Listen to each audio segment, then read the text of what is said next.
नमस्कार, मैं हूं आपके साथ वैशाली और आप देख रहे हैं पब्लिक ब्रेकिंग न्यूज। विधानसभा चुनाव जैसे जैसे अपने अंतिम चरण में पहुंच रहे हैं वैसे वैसे राजनीति भी अपने चरम पर है। लेकिन अब इस चुनावी जंग में एक नया विवाद खड़ा हो गया और वो है 4 स्पेशल ट्रेनों का मामला। सवाल उठ रहा है, आखिर हरियाणा से बिहार के लिए 4 ट्रेनें ठीक चुनाव से पहले क्यों चलाई गई और क्या इन ट्रेनों का कोई चुनावी एजेंडा था? आज हम इस पूरे विवाद की सच्चाई जानेंगे। कपिल सिब्बल के आरोप से लेकर रेल मंत्रालय के जवाब तक, तो वीडियो को अंत तक जरूर देखिए। बात शुरू करते राज्यसभा सांसद कपिल सिब्बल और आरजेडी के नेता एडी सिंह ने, जिन्होंने रविवार को एक प्रेस कॉन्फ्रेंस करके बड़ा दावा किया। दोनों नेताओं ने आरोप लगाया कि 3 नवंबर को हरियाणा से बिहार के लिए 4 स्पेशल ट्रेनें चलाई गई, जिनमें लगभग 6000 लोग सवार थे।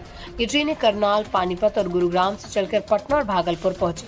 सिब्बल ने सवाल उठाया कि जब चुनावी माहौल चरम पर है तब अचानक ये ट्रेनें क्यों चलाई गई। उन्होंने कहा कि रेलवे अधिकारियों को निर्देश दिया गया था कि कुछ ट्रेनों की व्यवस्था की जाए और बीजेपी की हरियाणा इकाई के प्रमुख मोहनलाल बडोली और बीजेपी महासचिव अर्चना गुप्ता से संपर्क किया जाए। सिब्बल का दावा है कि इन ट्रेनों का भुगतान बीजेपी द्वारा किया गया और उन्हें खास मकसद से बिहार भेजा गया। उन्होंने कहा, सवाल यह है कि क्या वोट देने वाले लोग सिर्फ हरियाणा में ही हैं या फिर इन्हें किसी खास उद्देश्य से चुनावी राज्य भेजा गया। यानी उनका संकेत साफ था, कहीं ये लोग बिहार चुनाव को प्रभावित करने के लिए तो नहीं भेजे गए। अब आते हैं सरकार और रेल मंत्रालय के पक्ष पर। रेल मंत्रालय ने आरोपों को पूरी तरह से खारिज किया। मंत्रालय ने कहा, त्योहारी सीजन में रेलवे 12,000 से ज्यादा स्पेशल ट्रेनें चला रहा है ताकि यात्रियों को सुविधा मिल सके। मंत्रालय ने यह भी स्पष्ट किया कि जब तक भी किसी स्टेशन पर भीड़ बढ़ती है तुरंत अनिर्धारित स्पेशल ट्रेनें चलाई जाती है और इसका किसी राजनीतिक उद्देश्य से कोई लेना देना नहीं। यानी मंत्रालय का कहना है ये तो सामान्य प्रक्रिया है, चुनाव से इसका कोई संबंध नहीं। लेकिन सवाल फिर वही, क्या ये ट्रेनें वाकई त्योहार के नाम पर चली या फिर किसी राजनीतिक रणनीति का हिस्सा थी? क्योंकि 6000 लोग चुनाव से ठीक पहले हरियाणा से बिहार पहुंचे तो विपक्ष को शक होना लाजमी है। कपिल सिब्बल ने तो यहाँ तक कहा कि चुनाव आयोग कुछ नहीं करेगा क्योंकि इनके चुनाव को कराने का तरीका ही संदिग्ध रहा है। अभी बयान न सिर्फ रेलवे बल्कि पूरी चुनावी माहौल में हलचल मचा रहा है। तो दोस्तों, ये था बिहार चुनाव से पहले चलाई गई 4 ट्रेनों का पूरा विवाद। एक तरफ कपिल सिब्बल और विपक्ष के आरोप, दूसरी तरफ रेलवे का सफाई भरा जवाब। अब फैसला आपको करना है कि ये सिर्फ त्योहार भीड़ की वजह से चलाई गई ट्रेनें थी या फिर चुनावी भीड़ का कोई बड़ा खेल।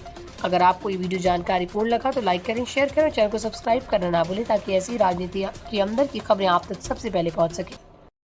नमस्कार। आज हम आपको एक ऐसी खबर देना चाहते हैं। हमें मालूम है कि इलेक्शन कमीशन तो कुछ करेगी नहीं, कि उनको अगर रवैया ही अलग रहा है, क्योंकि वो बीजेपी के सहयोगी हैं तो वो क्यों कुछ करेंगे। तो खबर ये है कि 3 नवंबर 2025 में एक ट्रेन चली 10 बजे सुबह। वो ट्रेन करनाल से चली और पानीपत से होते हुए बरौनी गई। इसमें 1500 लोग थे। ये हमें जानकारी है, मिली है जानकारी। एक और ट्रेन चली 11 बजे उसी दिन 3 नवंबर, वो भी करनाल से चली और वो वाया पटना भागलपुर गई। उसमें भी 1500 लोग थे। ये भी हमें जानकारी मिली है। एक तीसरी ट्रेन चली 3 बजे और एक चौथी ट्रेन चली, वो भी 4 बजे। और दोनों वो ट्रेन 3 और 4 की गुरुग्राम से चली और पटना होती हुई भागलपुर गई। तो इन 2 ट्रेन में लगभग 3000 लोग थे। रेलवे मंत्री जी से, वैष्णव जी से पूछना चाहता हूँ कि भैया वाकई में क्या ये स्पेशल ट्रेन चली या नहीं। इनकी जवाबदेही तो बनती है ना, तो पब्लिकली बताएं क्या ये स्पेशल ट्रेन चली।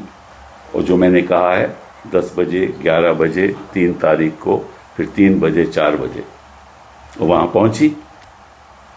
और अगर ये चली तो सरकार ने स्पेशल ट्रेन हरियाणा से क्यों चलाया, जब छठ में तो चला नहीं पाए, यहाँ ट्रेन चला रहे हैं। ठीक है। और अगर वाकई में चली तो किस लिए? अगर तो ये जेन्युइन वोटर हैं तो उनके लिए तो स्पेशल ट्रेन की जरूरत नहीं है। अगर जेन्युइन वोटर नहीं है तो फिर काहे का आपने स्पेशल ट्रेन चलवाई? कुछ छत्ता माहौल तो खत्म हो गया। ऑल इंडिया रिपोर्टर व ब्यूरो चीफ बनने का सुनहरा मौका। जुड़ने पर मिलेगा media ID card, authority letter और परफॉर्मेंस सर्टिफिकेट। अभी जुड़े, व्हाट्सएप करें 9795303333।